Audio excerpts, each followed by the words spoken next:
This video was made possible by Ground News. Hey everyone, it's Michael. What you're about to see is a very censored version of the original video. For the full cut, the uncensored cut, visit www.horses.land. You'll find a bunch of other videos there that cannot be published on YouTube as well. Thank you, and I hope you enjoy this video.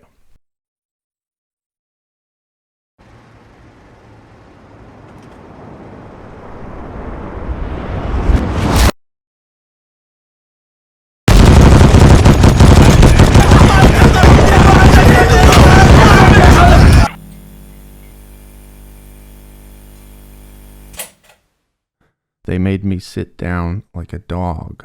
They would hold the string from the bag. They made me bark like a dog, and they were laughing at me. One of the police was telling me to crawl in Arabic, so I crawled on my stomach, and the police were spitting on me when I was crawling and hitting me.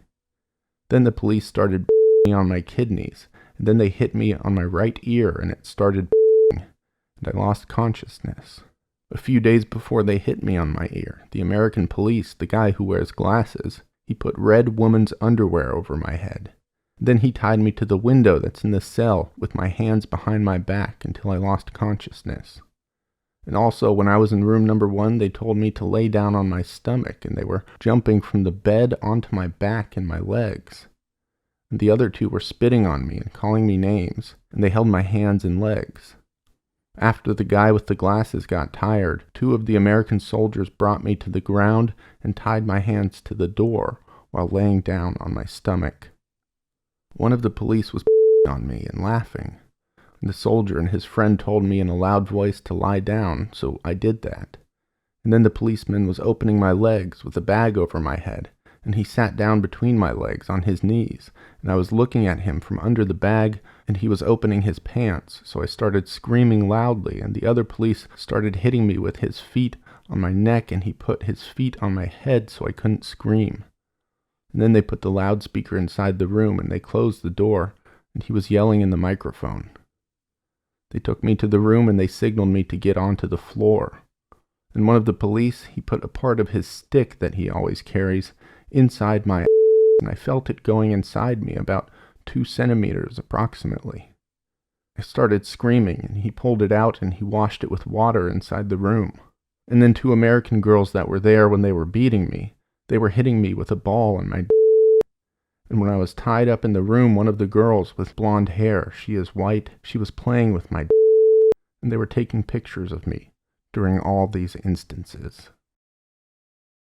That was a sworn statement by a former detainee at Abu Ghraib prison, given to the U.S. military's Criminal Investigation Division, and eventually obtained by the Washington Post. This kind of treatment was not an aberration or an accident. In fact, it was part of a system specifically designed by the American government to circumvent international law. The system worked. In the early and mid-2000s, the U.S. government tortured thousands of individuals in secret prisons around the globe. Despite the government's declarations, this was still a failure on many fronts, both humanitarian and tactical. This failure was born out of a willful ignorance and the careful manipulation of the public psyche, media apparatuses, and international treaties. Confronting the idea of torture brings us to many difficult questions. Can it be effective? What happens to the tortured human in the real world, outside of media depictions and hypothetical scenarios? The answers to these questions are certainly not simple, but they are critical. The fact is, we have been lied to, we have been deceived en masse with great and cruel intention. Abu Ghraib was a maximum security prison in Iraq, which was originally opened and maintained by Saddam Hussein.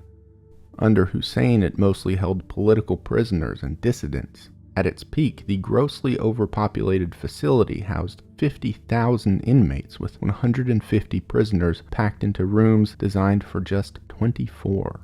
Abu Ghraib had a well-deserved, fearsome reputation. It featured a number of dedicated torture chambers and gallows rooms. The U.S. occupation of Iraq began in 2003, and shortly thereafter, the capital city of Baghdad fell. In the chaos, Iraqis destroyed Abu Ghraib prison. But only a few months later, the American-led occupying coalition renovated and reopened the facility.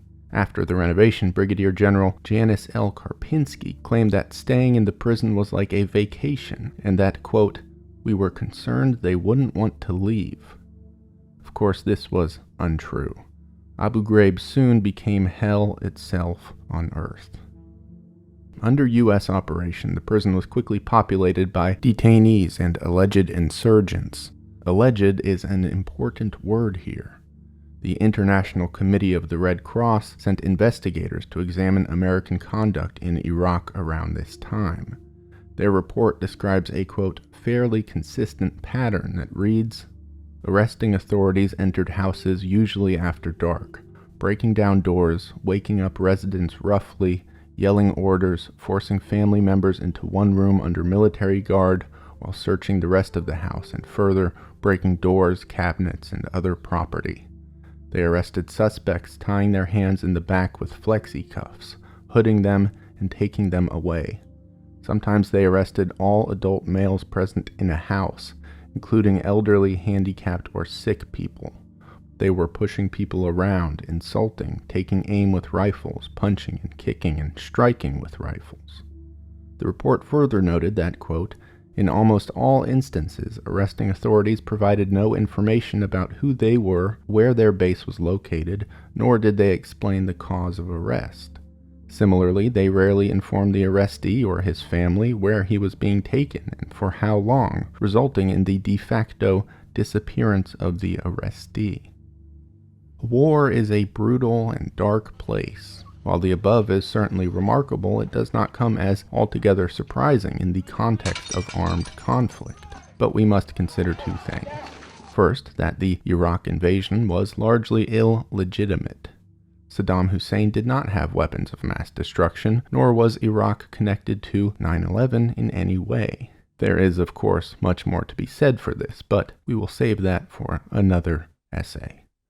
Secondly, we must consider who was being arrested, who populated Abu Ghraib. At our harshest, we can support American behavior by saying the ends justify the means. We can say Americans were arresting terrorists and committing sins for a greater good. But to say this would be false. According to the Red Cross report, military intelligence officers themselves estimated that between 70 and 90% of the persons arrested in Iraq were innocent civilians detained by mistake. So already Abu Ghraib is becoming an abyss. It was a place where one was banished, seemingly very much at random. And indeed, the prison quickly fulfilled its promise once it was populated. The Red Cross also sent investigators to Abu Ghraib specifically. These investigators broadly described conduct at the prison, saying, quote, methods of physical and psychological coercion were used by the military intelligence in a systematic way to gain confessions and extract information or other forms of cooperation from persons who had been arrested in connection with suspected security offenses or deemed to have an intelligence value. Again, no great surprise here. American military were interrogating suspects. But the Red Cross report goes on to detail these methods, and that is where things take a notably darker turn. Investigators witnessed a number of techniques in use by the American coalition. One was hooding. This is the simple act of placing a plastic or cloth bag over a person's head to eliminate the sense of vision. It can be, and at Abu Ghraib was, also used to impede breathing. Often a person was hooded and then beaten. The hood increased anxiety through the beatings. Hooding also allowed interrogators to remain anonymous to the detainee, which let the captors act without fear of punishment. During hooding, detainees were often exposed to dangerously high levels of noise for several hours, or left in the sun in temperatures exceeding 122 degrees Fahrenheit. At Abu Ghraib, hooding lasted anywhere from a few hours to 4 consecutive days. The Americans also handcuffed detainees using flexi cuffs, which are essentially zip ties. The interrogators typically tightened the flexi-cuffs enough to deliberately cause lacerations and long-term nerve damage.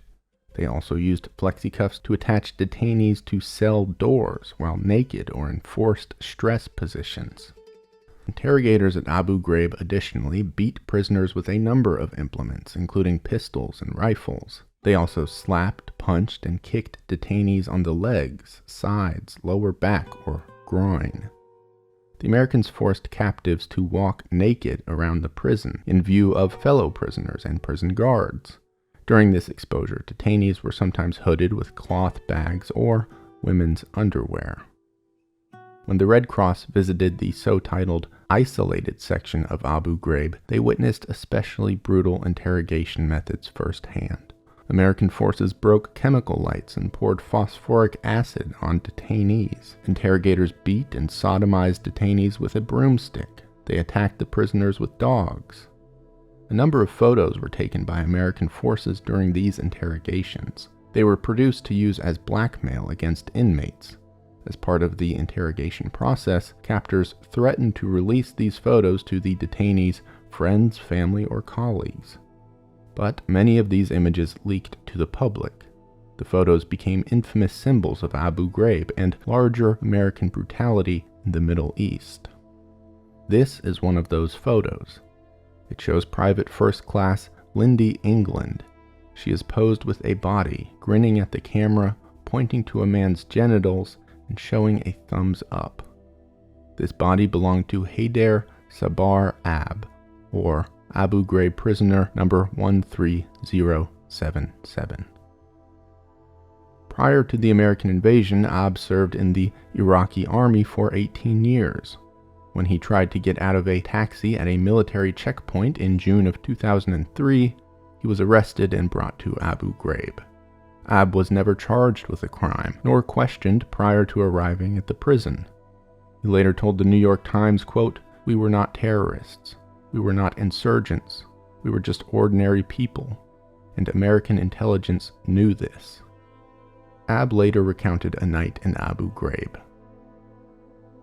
American forces corralled 7 men, including Ab. They pulled black hoods over their heads and began to slam their heads against the concrete walls and doors.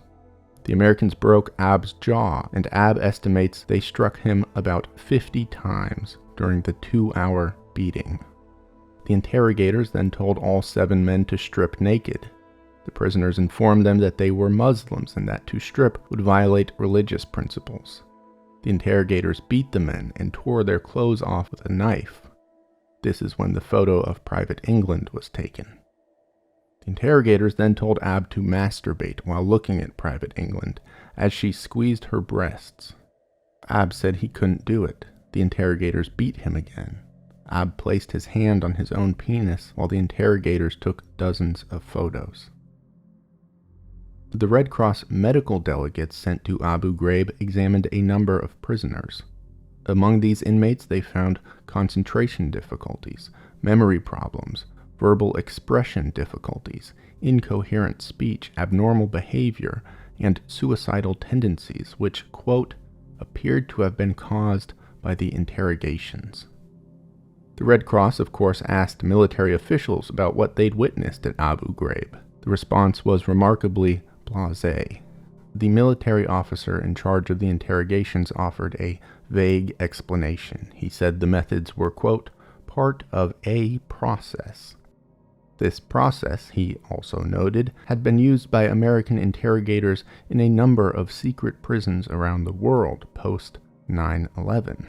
There was a shortage of troops for deployment in Iraq across various roles.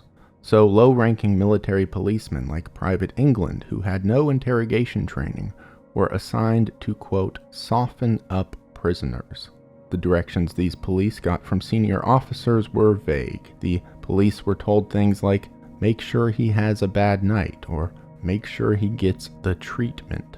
There was also, in the Red Cross report, a bizarre tendency among military command to simply pass the buck. One sergeant was quoted as saying he assumed that if they were doing things out of the ordinary, someone would have said something. The military's rather casual attitude about the Abu Ghraib torture was sickly justified. No matter what the Red Cross found or published, the interrogators needn't worry. The conduct at Abu Ghraib was not an accident or an isolated incident. Instead, American policy at the prison was dictated, sanctioned, and endorsed by the Bush administration.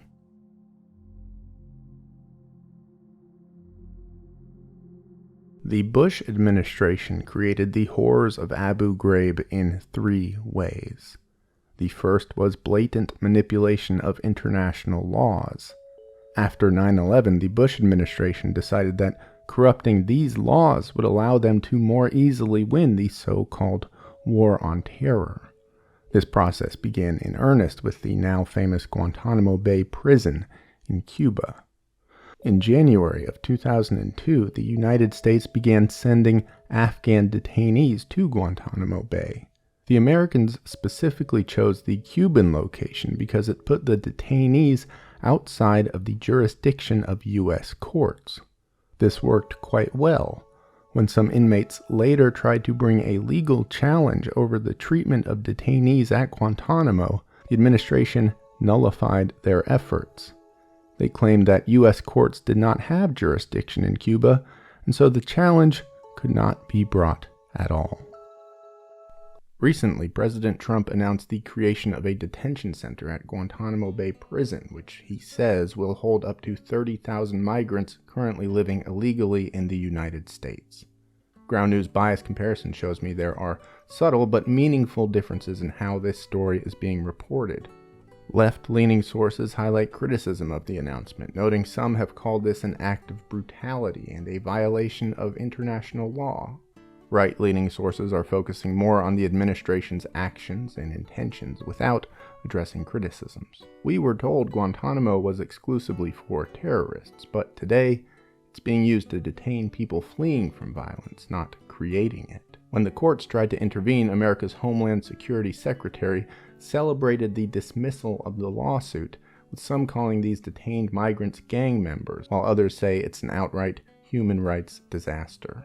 Go to ground.news/horses to see how out of thousands of outlets, less than 30 covered either story. That silence isn't accidental, it's what the GOP calls flooding the zone. Drown the government's unchecked power under the latest breaking news coming from the administration, and it's effective. That's why I'm working with Ground News, the most useful tool I've found for exposing these blind spots before they distort everything from what we believe to the very policies we are forced to live under. But their ownership tool is why I wanted to work with them in the first place.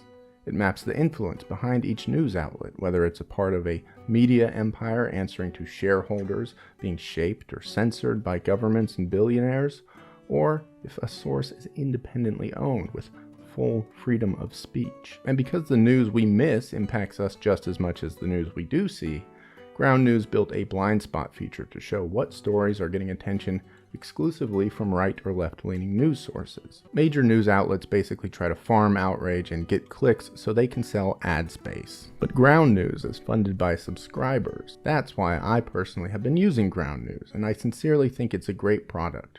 My viewers can get 40% off the same Vantage plan I've been using. Go to ground.news/horses or click the link in my description to get unlimited access to a much better version of your newsfeed for just $5 a month. Subscribe, find some clarity these next 4 years, and support the channel while you're at it.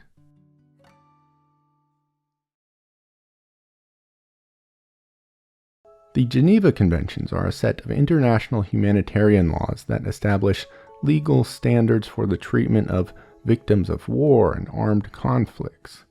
In short, they protect civilians, wounded combatants, and prisoners of war. As part of the strategy to undermine international laws like the Geneva Conventions, then U.S. Defense Secretary Donald Rumsfeld decided to label Guantanamo detainees as unlawful combatants rather than prisoners of war. This was a bold idea and borderline nonsensical. The U.S. stated that members of the Taliban would not be treated as POWs because they did not meet the standard of being an armed force fighting for a state party. But indeed, the Taliban controlled Afghanistan for many years. They even had, and currently have, the alternate name of Islamic Emirate of Afghanistan. Certainly we wade into dangerous waters if we fight for the rights of the Taliban, but we must remember the vast majority of people detained at places like Abu Ghraib were not affiliated with the Taliban, Al-Qaeda, or any terrorist group. So it is not for the sake of terrorists that this POW/unlawful combatant delineation matters, but for the innocents who were tortured at Abu Ghraib. As Donald Rumsfeld publicly said, under the classification of unlawful combatant, detainees at Guantanamo would not have any rights under the Geneva Conventions. Another White House counsel, Alberto R. Gonzalez, urged the president to take Rumsfeld's strategy. He said that it would preserve, quote, flexibility for the U.S. in the war against terror. He further noted that U.S. officials could be charged with war crimes if they tortured people who did have Geneva protections. In February 2002, international criticism began to pile on the Bush administration. As many rightly noted, the U.S. was effectively rewriting the Geneva Conventions to suit their own needs. So in response, Bush announced that the U.S. government would, quote, apply the principles of the Third Geneva Convention and treat detainees humanely. Alongside this unspecific declaration, Bush doubled down on his decision to not grant these detainees prisoner of war status. This would mean they did not have any protection against torture. And so the American government proceeded as planned, with their wild interpretation of international law perfectly intact. The second of the three strategies used by the Bush administration was also quite intentional. At prisons like Guantanamo Bay and others in Afghanistan and Iraq, the United States began to use methods to, quote, soften up detainees prior to interrogation. These included techniques like we discussed above, hooding, sleep deprivation, exposure, etc., along with notably more brutal methods.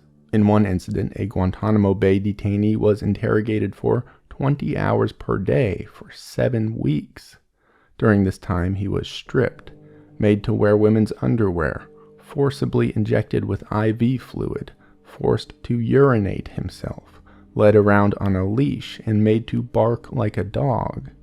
In another incident, U.S. military officials pureed a mixture of hummus, pasta, nuts, and raisins before injecting it into a detainee's anus. These sort of techniques established a new norm in American-run military prisons around the world.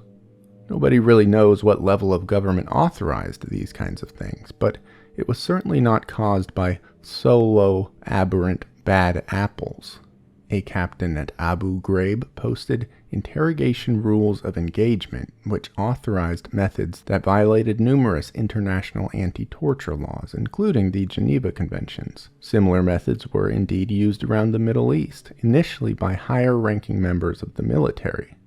And so, taking example from their superiors, lower-ranking officers also began to employ these tactics.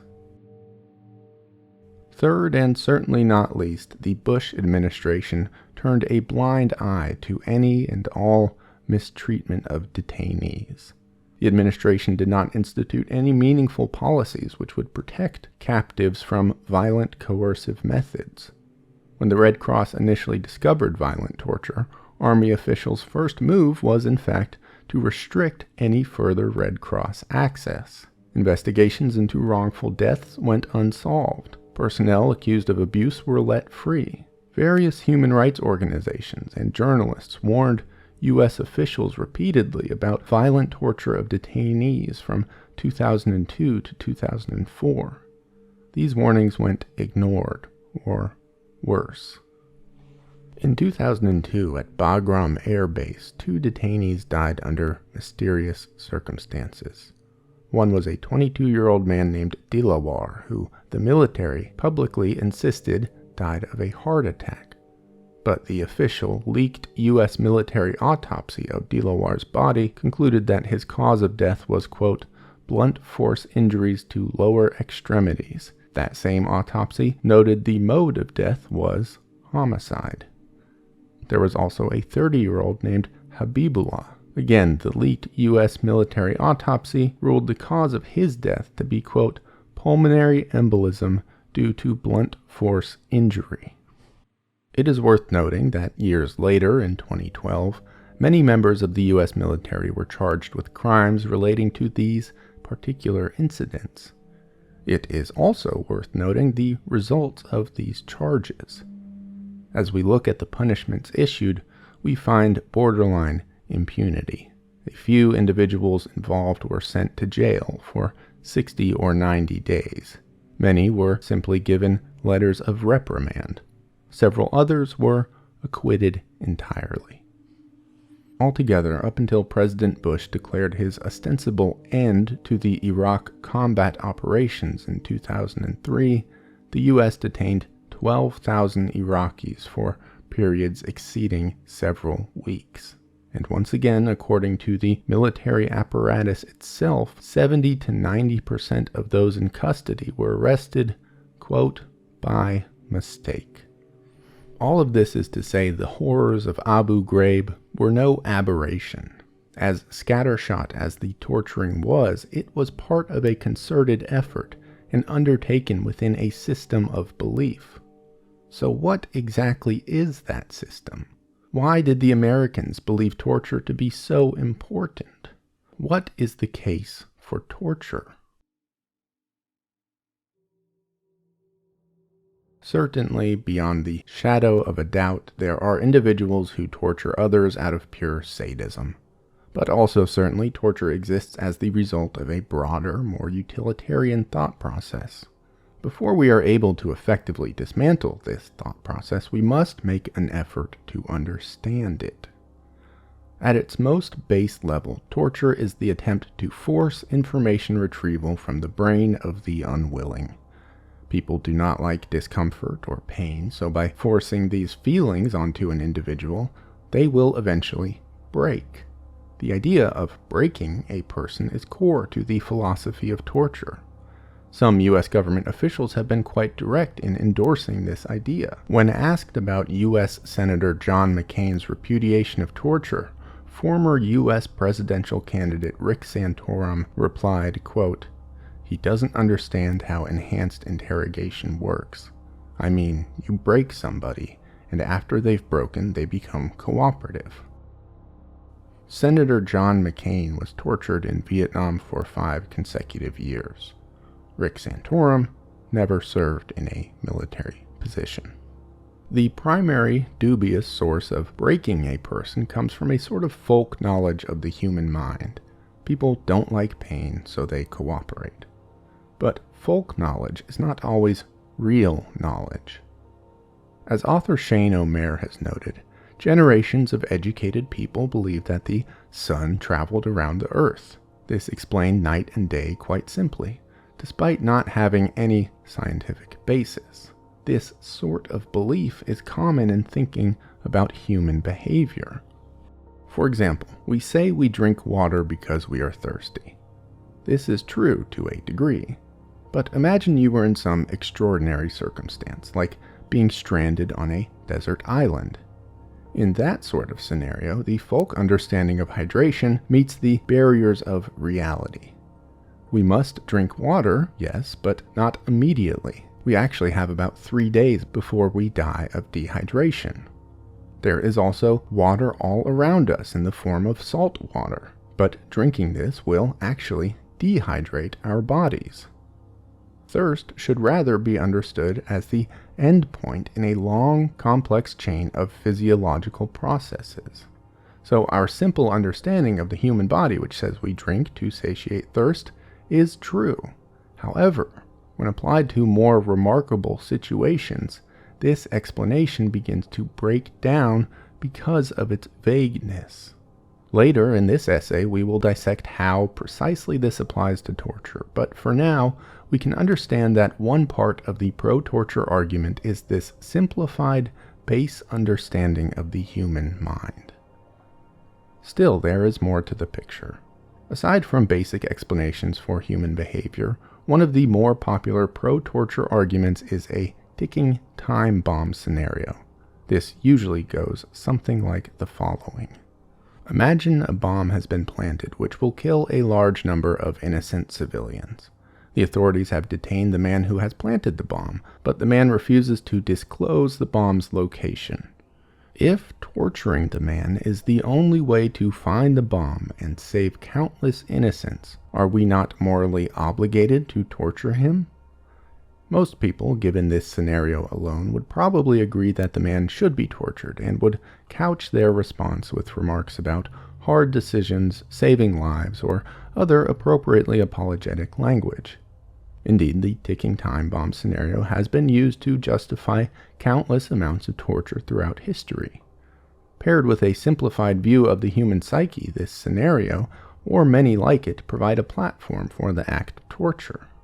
Again, this is something we will dissect in the next section of this essay. But there is still one more piece of this pro-torture puzzle. That is an alleged lack of evidence to the contrary. In theory, it is very difficult to research the efficacy of torture. Certainly, it would be unheard of in modern times to torture test subjects in a controlled environment, and indeed such a study is missing from scientific literature. So administrations like Bush's during the Iraq War have generally neglected to conduct research. They have instead preferred to side with intuition and personal preference. A 2004 report from the U.S. Inspector General regarding torture reads that there was, quote, limited data on which to assess effectiveness. Notably, discussion on the efficacy of torture comprises just 5 pages of this 250-page document. According to a 2012 Senate Select Committee on Intelligence, also known as the Torture Report, it was not possible to assess the effectiveness of torture techniques without violating federal human rights laws. So, no such study was undertaken. The U.S. government did not even make an attempt at research. That same report confirms that the CIA conducted no, quote, significant research to identify effective interrogation practices. Combined with the Bush administration's use of torture, we have an incoherent, labyrinthian sort of logic. The administration did not know the efficacy of torture because torturing people was illegal, so they went ahead and tortured people. In the early 2000s, legal counsel to the Bush administration, John Yoo, once commented, "Torture works. We know it does. The CIA says it does, and the vice president says it does." Unfortunately for you, the CIA, the vice president, and grandly more so for those who were tortured by that administration, this statement was incorrect. Torture is not effective. So we have the pro-torture argument constructed with 3 pieces: a simple interpretation of the human mind, ticking time bomb hypotheticals, and a lack of evidence to refute the efficacy of violent interrogations. As we individually assess these 3 pillars, though, they are revealed to be quite flimsy.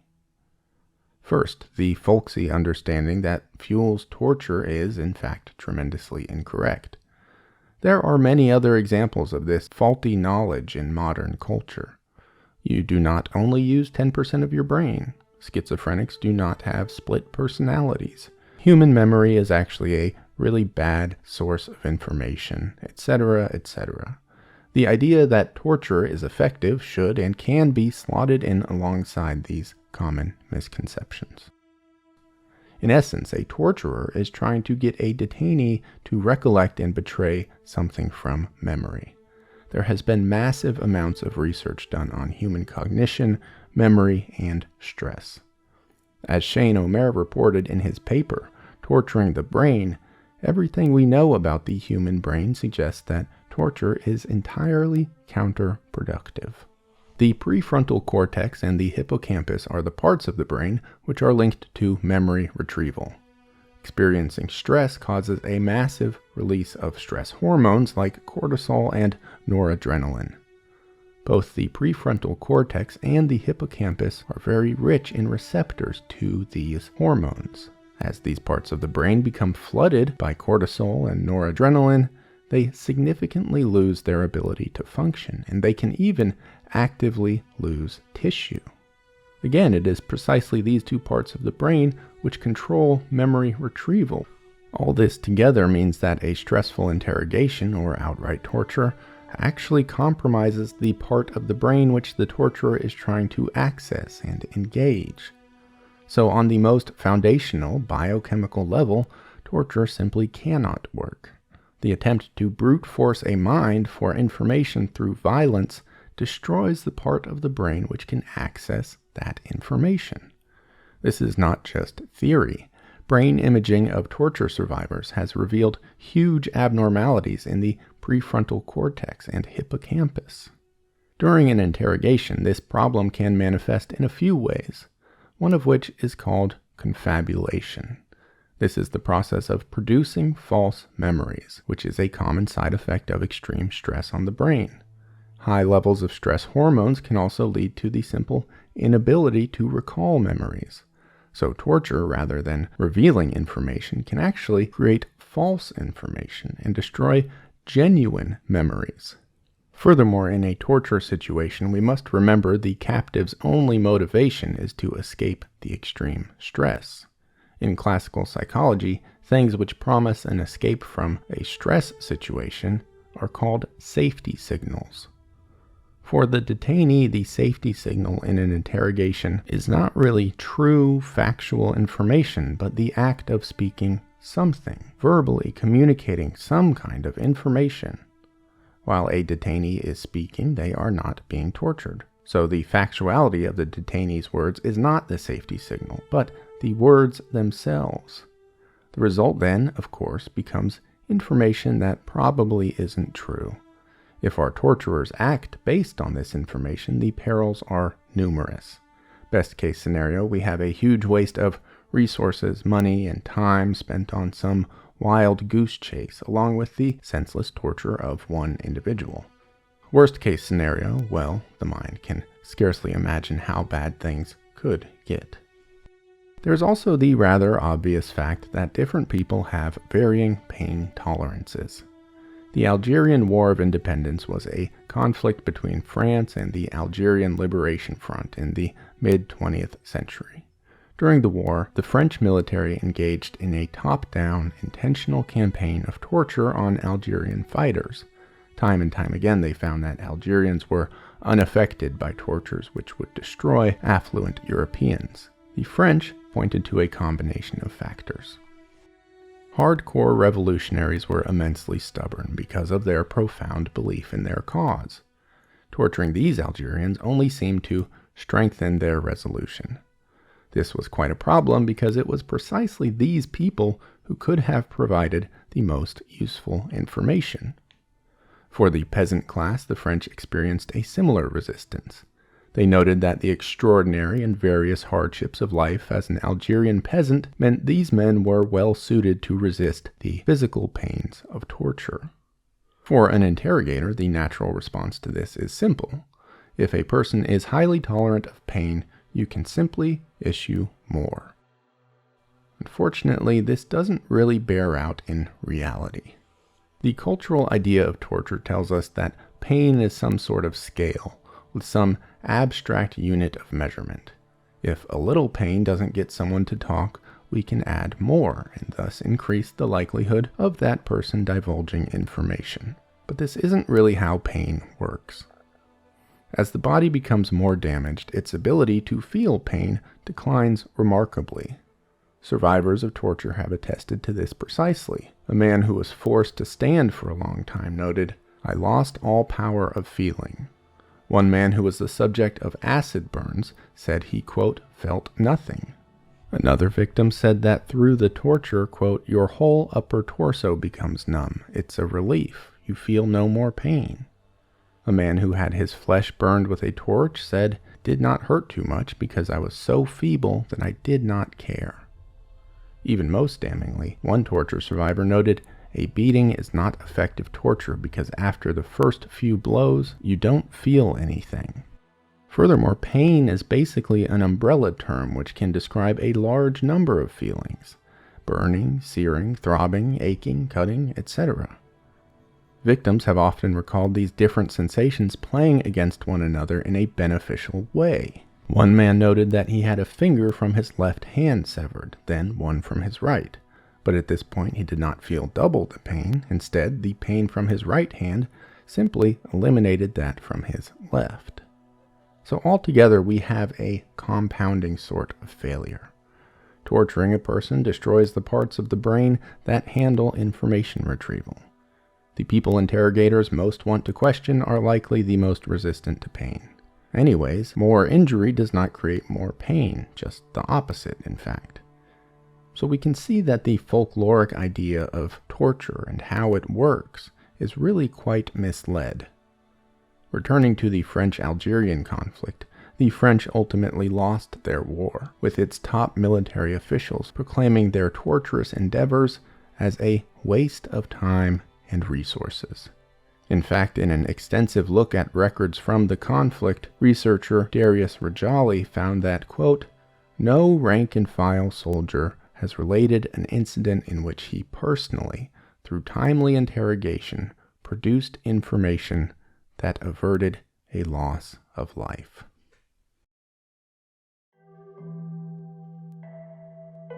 There is also the ticking time bomb scenario we discussed. Although seemingly straightforward, this scenario at its core is pure deceit. This is for two reasons.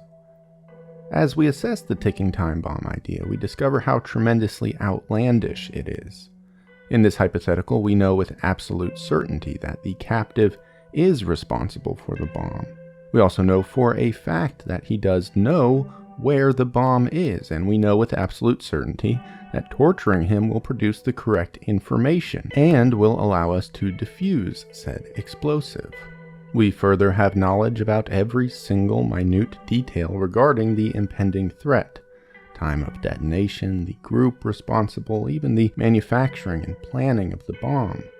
Our intelligence reports are absolutely comprehensive, and we know every pinpoint truth regarding our threat. Yet somehow, we bizarrely lack the one piece of information that truly matters: the location of the bomb. This simply does not make sense.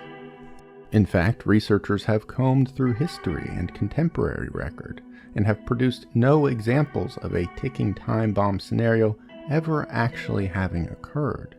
Such a situation, as described, has never happened and almost certainly never will. So we have a hypothetical which proves tremendously advantageous to torturers. Simply ignore reality and torture becomes easy to justify. Indeed, people like those in the Bush administration have justified torture with versions of this tale. In a speech on September 6, 2006, George Bush claimed that, quote, "alternative interrogation techniques had yielded crucial information on the war on terror." As third parties investigated these claims, they found them to be untrue. The information produced by these alternative interrogations was worthless, or more often obtained through non-torturous methods. Bush's speech was highly publicized. These fact checks were not. Another issue with the ticking time bomb scenario is that it implies torture will only be used in this single instance. But again, real life impedes upon the idea. If a government authorizes torture in this scenario, then other torture is sure to follow in contexts vastly different from the ticking time bomb. The use of torture legitimizes the use of torture. We saw this in our earlier discussion regarding the war on terror, where exactly such a phenomenon occurred. The ticking time bomb idea also lends to a torture expansion in another direction. Some people may say that the exact scenario, as presented, is unrealistic, but then follow with the idea that maybe there is some flexibility. We could torture if we are not 100% certain the detainee knows the location of the bomb. Or we could torture if we are not 100% certain that such a bomb even exists. To be even more bold, others may argue we can torture the man just to get information about his cause or organization more broadly. And so the detainee's crime, assuming one does exist, gives us license to torture across a wide variety of circumstances. The scenario kind of multiplies itself in a cancerous way. We can torture this person ad infinitum based on increasingly vague notions of his bomb and his plot. It is true that there is a lack of research and study on the act of torture. This defense of torture is grounded in reality, but there exist volumes of research on adjacent phenomena which, taken together, add up to a picture that is not beneficial for the torturers. To violently interrogate someone successfully, insofar as such a thing is possible, requires that the interrogator is able to identify lies. But as it turns out, humans are remarkably bad at detecting falsehoods. A 1980 survey of all available scholarly data revealed that people tasked with detecting truth and deception have an accuracy rate of about 57%. This is remarkably low, considering that 50% would be the same as flipping a coin. A more recent survey, which included 39 studies published after 1980, found similar results, an accuracy rate of about 56.6%. Studies have also revealed that people have an even lower success rate specifically for identifying lies. When only asked to identify deceit, people have a success rate of around 44%, which is, of course, even worse than flipping a coin. Considering that torture victims have tremendous reason to lie, this is quite the problem. Of course, interrogators are not members of the general population. They are trained professionals, so logic follows that they must have higher rates of success in this area. This has been true in a few cases. In some studies, police accuracy rates range between 45 and 60%. Secret Service members scored higher with 64%. CIA agents even better with 73%. But we should keep in mind that the zero score for this test is really 50%, since that would represent a chance level of success. With this in mind, and considering we are dealing with a horrific violation of human rights, even a 73% success rate becomes only moderately impressive. If we are just 23% more likely to succeed than if we flipped a coin, it becomes hard to argue that torture is effective enough to be justified. Furthermore, this 73% success rate represents only the CIA, who are not the ones engaging in military torture. There exists a book by Fred Inbow and John Reed called Criminal Interrogation and Confession. Although it first appeared in 1942, the book has been revised time and time again. Today, the manual is the global standard procedure for interrogations. The United States and many other countries officially use Inbow and Reed's methods for interrogation. In 2004, Dutch researcher Hayder published a study on the Reed technique. He examined police in familiar settings with high-stakes situations and suspects they would typically interrogate. The results were damning. Police who had extensive interrogation experience fared only slightly better than novices. Those police who followed the Reed method were, in fact, worse at detecting lies. Even more remarkably, the more closely police followed this method, the worse they became at interrogation. Despite all of this, I still do not feel we have really defeated the concept of torture.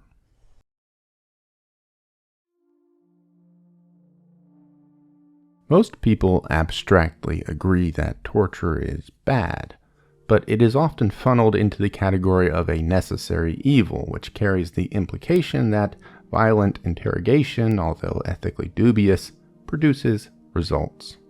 In reality, torture is one of the least effective methods of producing good information. This is not just my opinion. Even military manuals from around the world, which support the use of torture, caution that it is one of the worst ways to gather intelligence. The Japanese manual notes for the interrogation of prisoners of war reads, "Care must be exercised when making use of rebukes, incentives, or torture, as it will result in his telling falsehoods and making a fool of you."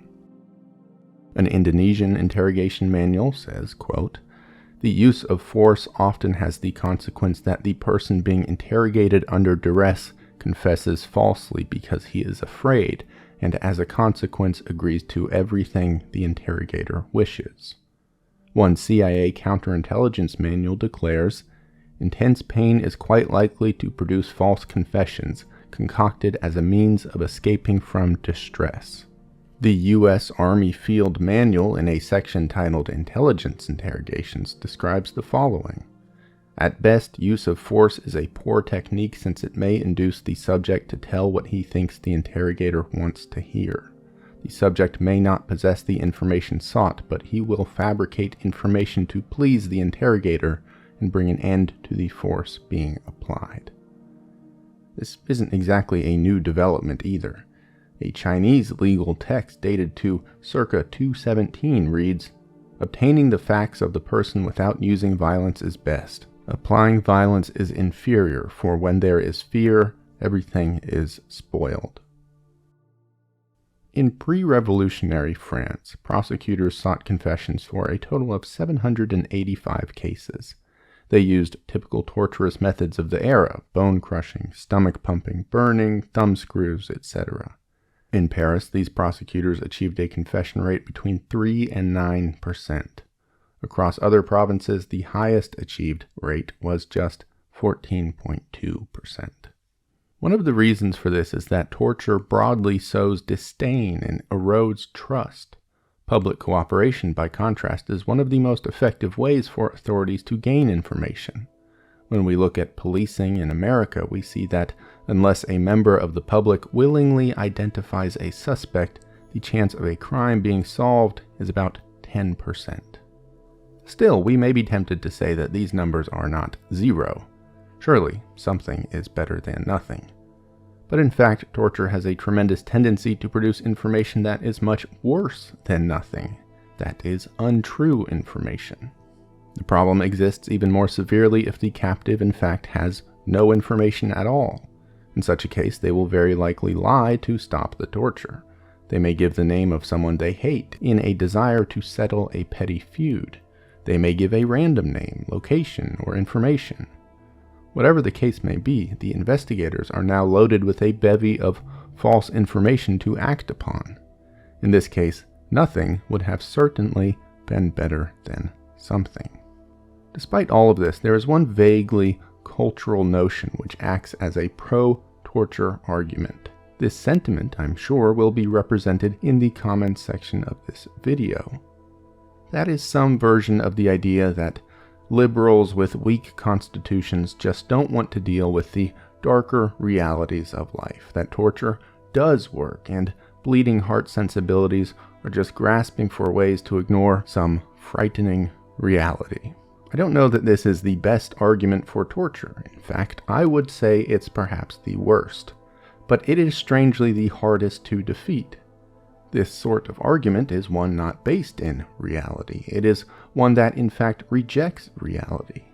It is like arguing that dogs are actually cats, or that a can of Coca-Cola is a pack of cigarettes. If a person chooses to argue a point in this way, in a matter which is effectively plucked from thin air, what are we to do? I don't really know. I think all we can do is act with resilience and have some hope that truth will ultimately prevail. A lot of these statistics, research, and work cited up to this point have been historical. It may occur to a person that technology changes, methods evolve, and perhaps torture can be improved over time. Just because it has failed historically does not mean it will fail forever, a person may say. So we would do well to investigate this idea. Let's imagine a scenario in which torture is regulated, frameworked, and only used under the strictest sort of governance. Let us cast off all the problems with torture and imagine this hypothetical. After all, there exists police brutality, but there also exists policing in a professional manner. Could the same be said for torture? The answer is no, it cannot. Torture inherently causes unprofessionalism. When an administration authorizes the use of torture, they do so with a rule book of approved techniques. While a nice idea, this has proven to be immensely ineffective. In practice, torturers generally go far outside of the bounds of these approved methods. We can look at any number of examples: the Khmer Rouge, Abu Ghraib, the Nazi Gestapo, the French in Algeria. All of these regimes published approved methods and then implemented torture techniques which didn't resemble their regulations in the slightest. In the 1980s, CIA manuals were taught throughout South America which contained US-approved torture techniques. In Texas, the CIA instructed an interrogator named Florencio Caballero. They showed him methods which were limited to body positioning and sweating. But Caballero's unit quickly adopted the practices of electrocution and flesh burning. He later said, quote, "Somehow it had all gone wrong, even though it started well, even though the Americans had good ideas." It's not hard to deduce how this happens. The victims of torture become numb with the compounding initial methods, so the torturers move to more intense techniques. As Darius Rejali points out, this is not because torturers are sadists or zealots. In fact, these sorts of interrogators just cause disciplinary problems. Instead, organizations recruit stable people for the act of interrogation. Then, through the breakdown of regulation, these people act as sadists and zealots. This is precisely what occurred at Abu Ghraib prison. Interrogators also have another thing at play: their career, their ambitions. While it is nice to think that soldiers or police are working together for some greater cause, the role is an occupation. So there exist more private motivations. People want to advance in their field. They want admiration, pay raises, or respect from their superiors. To get these things to do a good job, an interrogator must be the one who breaks the prisoner. There is very little shared credit in such a process. One interrogator gets the job done while his colleague does not. There is competition. One French torturer noted each interrogator, quote, "thinks he is going to get the information and takes good care not to let the bird go to the next chap, when of course the other chap would get the honor and glory of it." Similar statements have been made by Soviets, Indonesians, and other torturers around the globe. Like any other job based on personal merit, the task of torture creates tunnel vision. Each individual interrogator focuses on his or her task as the end point itself, rather than seeing the broader cause. Anyone who has held any job has surely witnessed this firsthand. Even in the most mundane occupations, employees develop shortcuts and habits to make their work easier. People who work in corporations regularly prioritize their own interests or projects over some broader company mission.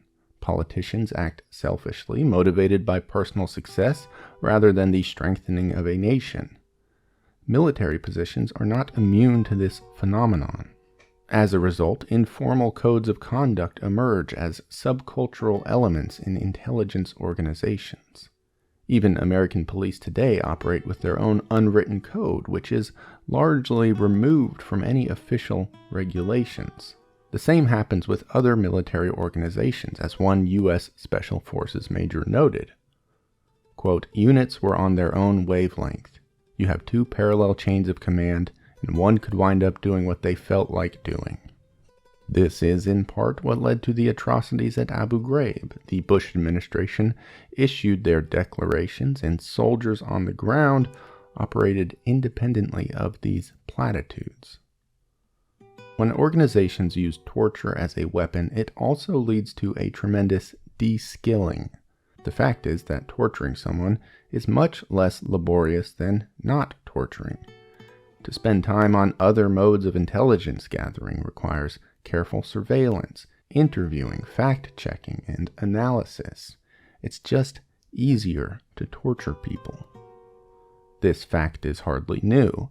In the India Evidence Act of 1872, English lawyer Sir James Fitzjames noted, "It is far pleasanter to sit comfortably in the shade rubbing pepper into a poor devil's eyes than go out in the sun hunting up evidence."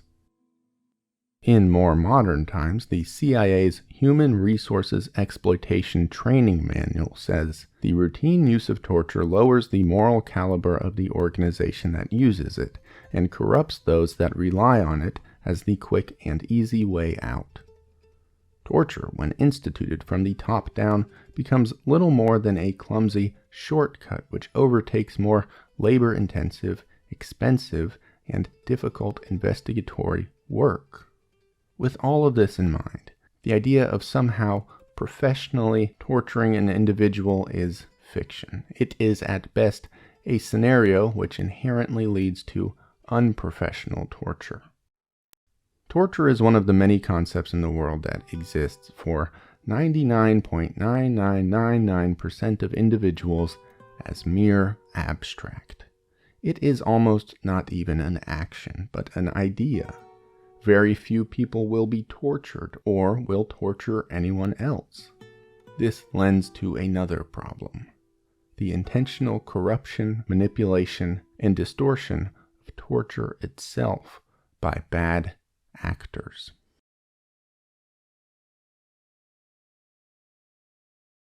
Because it is so abstract to most people, the concept of torture can be molded to suit the needs of any individual or party.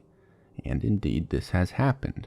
Governments like the Bush administration and others have shifted the very meaning of torture through clever public relations work.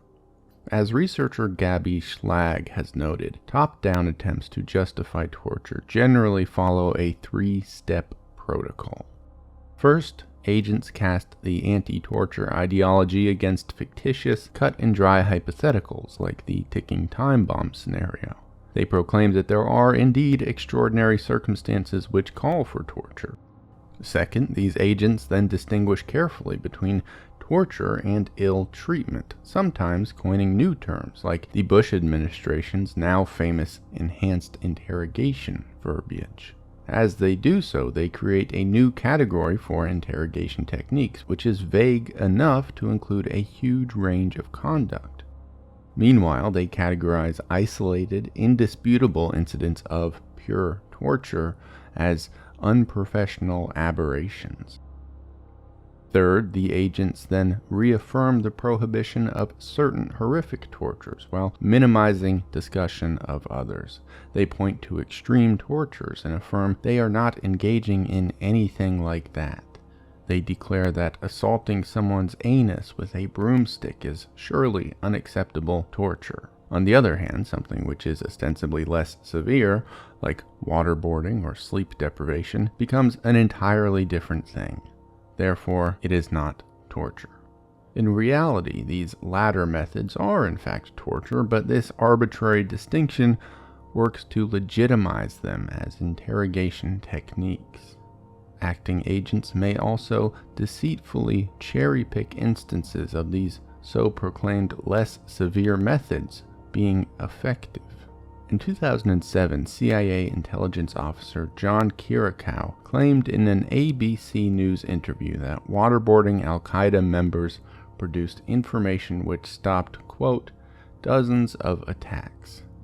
The Washington Post later revealed Kirikow's claims were exaggerated at best and pure fabrication at worst.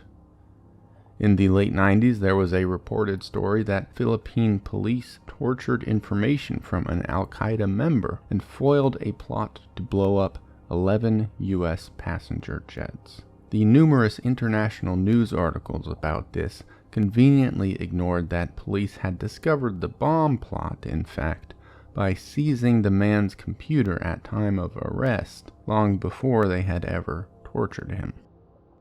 This three-step program was basically the Bush administration's playbook surrounding the Abu Ghraib controversy. On the whole, it is an attempt to realign cultural norms, to proclaim what was wrong is now right, what was unthinkable is now quite regular. Another method for shifting norms is through popular culture. Because torture is such an abstract, malleable concept, it is easy to manipulate the public in this way. Media depictions of severe interrogation are typically formulaic of a torture myth. Often in media, torture will lead to reliable information and a confession. The interrogator is typically presented as a man in struggle who feels compelled to act because of extraordinary circumstances. He or she is rarely, if ever, a pure sadist. Sometimes there will be witnesses to the torture who express similar sentiments. They have doubts and regrets, but acknowledge the necessity of the violence. The pain of the detainee is typically shown as essential to the ultimate confession, while his motivations for his crimes are left unmentioned.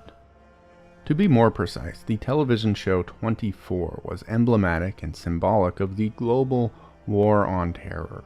It represented torture as acceptable, legitimate, and necessary. In fact, high-ranking members of the U.S. government, like Advisor John Yoo, co-author of the Patriot Act Michael Chertoff, Staff Judge Advocate Diane Beaver, or Supreme Court Justice Antonin Scalia, all referred to 24 to normalize and excuse torture. Unfortunately, this is not too remarkable. Many pieces of media function in the same way. For the U.S. administration, eliminating al-Qaeda leader Osama bin Laden was a watershed moment in the so-titled global war on terror. He was perceived as the mastermind and figurehead of al-Qaeda, and thus the 9/11 attacks. Zero Dark 30 is a movie which tells the story of the CIA's search for bin Laden. It was released in December of 2012, about 18 months after he was found and killed. Where genre is concerned, we may be right to refer to the movie as a docudrama. The movie exists in a strange middle ground between fact and fiction. This obfuscation is so blatant that the film has been called an exercise in instant history and hot after-the-fact myth-making. We would also be right to call Zero Dark 30 a piece of propaganda. The movie is a masterclass in pro-torture norm shifting and the general blurring of truth. Zero Dark 30 opens with a commemorative tribute to the victims of 9/11, which is undeniably affecting. Immediately following this, we are taken to the torturing of the film's protagonist, an al-Qaeda member named Ammar. Here, the implication is clear. The torture is an act of retribution for 9/11. Torture thus is not an action, but a reaction, a consequence. This becomes immediately much more blatant. Zero Dark 30 is very careful to confirm to the viewer that Ammar does indeed deserve to be tortured. When he asks why he is being tortured, the American captor replies, quote, "You're a terrorist. That's why I'm doing it to you." This tells the viewer that Ammar is certainly guilty, and thus is deserving of inhumane treatment. Ammar's stated mission in the movie ignores geopolitical motivations, but instead is simplified when he says, "I wanted to kill Americans." Zero Dark 30 does not indicate that torture was or is endorsed by the U.S. government. Instead, the film's effectiveness is in its ambivalence. As one character engages in torturous techniques, another watches on with disgust, but does not express any doubts to the necessity of the work. In the film, torture is shown as a strategic, tactical method for gaining crucial intelligence. Techniques like waterboarding, sleep deprivation, and sexualized abuse are put in the context of a successful hunt for Osama bin Laden.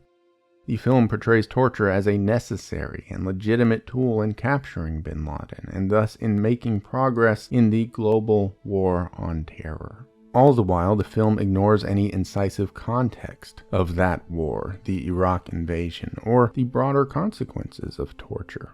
More directly, the film is careful to note that the Obama administration is opposed to the torturous acts of the protagonists. The film touches on the public-facing controversy around American torture of detainees. This allows the administration to have its cake and eat it too. They can engage in torturous methods while also being abdicated of guilt. Torture, by Zero Dark 30 logic, may not be legally justified, but it is morally.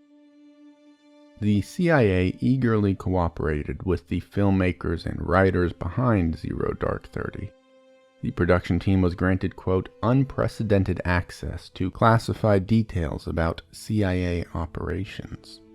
Conversely, CIA agents and military officials reviewed and critiqued the movie before release, with some reports indicating that the CIA had some scenes deleted or altered.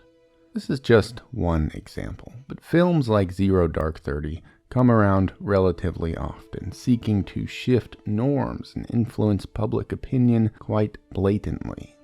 This is not to plunge this essay into uncovering some covert en masse effort by the US government to legitimize torture through cultural production, though such a thing may exist in shades. Instead, it is to point at the dangers of torture existing as such a malleable concept. Torture is an immensely tricky subject because it so often must be discussed through hypotheticals and fictitious philosophizing. Jamie Mayerfeld from the University of Illinois discussed this in a recent paper. Usually the question of should we or shouldn't we is at the contested heart of the torture conversation. But each time we approach the subject, we chip away at the taboo nature of the topic. Torture becomes less unthinkable and slowly drifts into a realm of perfectly normal. Perhaps this is fair enough. Torture is not just a fiction, it is real. However, as it becomes more normalized in discourse, it becomes more normalized in action. As a side effect of this, we become desensitized to the reality of torture.